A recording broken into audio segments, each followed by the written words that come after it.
Breaking news, almost 300 students have been kidnapped in Kaduna State.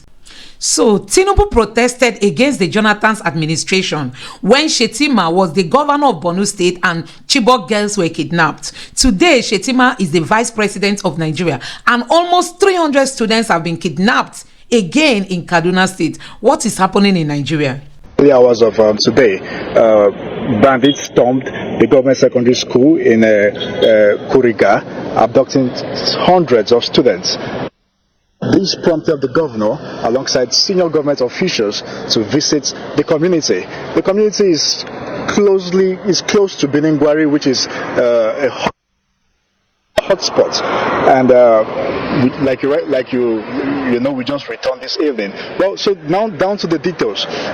When we got to the community, we discovered that several students were abducted, and we're able to speak to the head teacher of that school, the government secondary school in Kurija. So narrating the incident to the governor, the teacher did point out that about 187 students were abducted from the secondary school, because the the GSS Kuriga comprises primary and secondary school. So in the secondary school segment, about 187 students are presently missing. Like the teacher pointed out, they were abducted by these bandits. And in the primary school segment, about 125 pupils are currently missing. And out of that 125 pupils, 25 of them returned.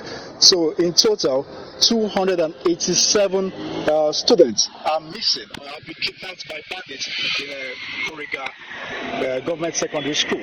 Well, the governor tried to sympathize with the people, the families, and the district head of that community. And when the governor was addressing them, he said he's going to do everything possible to ensure that these persons that have been abducted by bandits regain their freedom unhurt. Also, the governor did promise that he's going to provide a police station there, and he's going to also speak to the National Security Advisor to ensure that more troops are deployed to that location. Well, from my observation, that community, it's how will I put it? There's no network service there. You can hardly communicate or make phone calls from that community. So it gives you an idea of how difficult it is for residents there to reach, even to reach troops, even if they're in distress.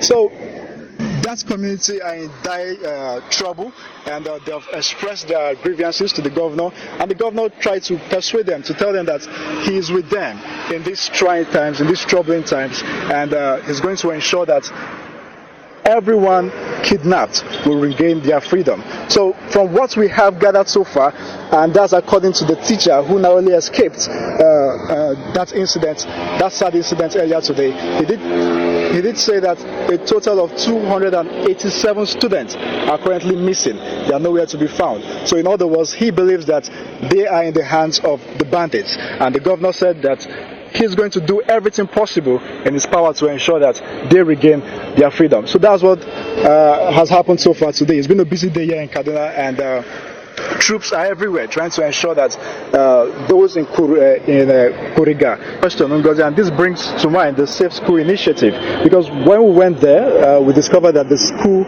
is not fenced. The school is just located in an open field, and so it just gives us an idea of how these terrorists gained easy access to the premises. And when the teacher was narrating this incident, he said he just came in to the school at about 7:30 a.m. this morning after signing his attendance at the principal's office. A few seconds later, the principal told him to look behind him, and when he looked behind him, he saw hundreds of bandits, of terrorists. They told us Tinubu doesn't sleep. He's working day and night to secure Nigerians. So guys, Tinubu doesn't sleep and the country is getting worse.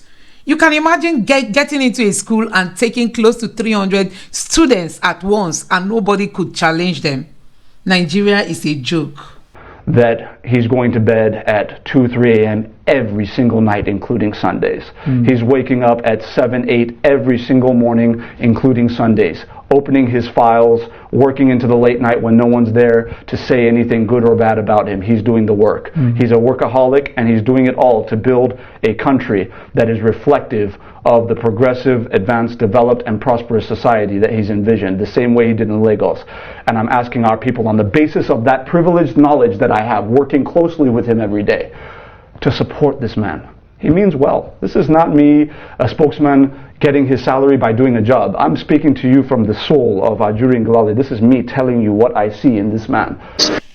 So Tinubu had the guts to protest against Jonathan's administration, and it is becoming clear to him that Jonathan is far better than him in terms of, governance. So Tinubu protested against the Jonathan's administration, but I think it's becoming clearer to him that Jonathan was even a better president than what he's offering the Nigerian people today. So guys, take a look at this tweet. This person tweeted and said, 10 years ago, when Kashim Shettima was the governor of Borno State, more than 200 Chibok girls were kidnapped.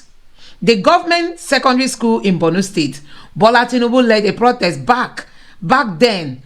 Bring back our girls. Just yesterday, under Tinubu's government, Shettima as vice president, over 250 students were abducted from Kuriga in Kaduna State. So guys, you can see it for yourself. Yes, so guys, you have seen it for yourself. This government had the guts to protest against Jonathan's administration, and now what is happening? What is happening? So look at this headline. Says outrage as bandits kidnapped 280 people from Kaduna schools. Not just one school, a primary and a secondary school. So guys, this is it. When we say competence is what we need, these people keep saying they are competent, but you can see that it's just I don't even know how to describe the kind of leadership we have in Nigeria today.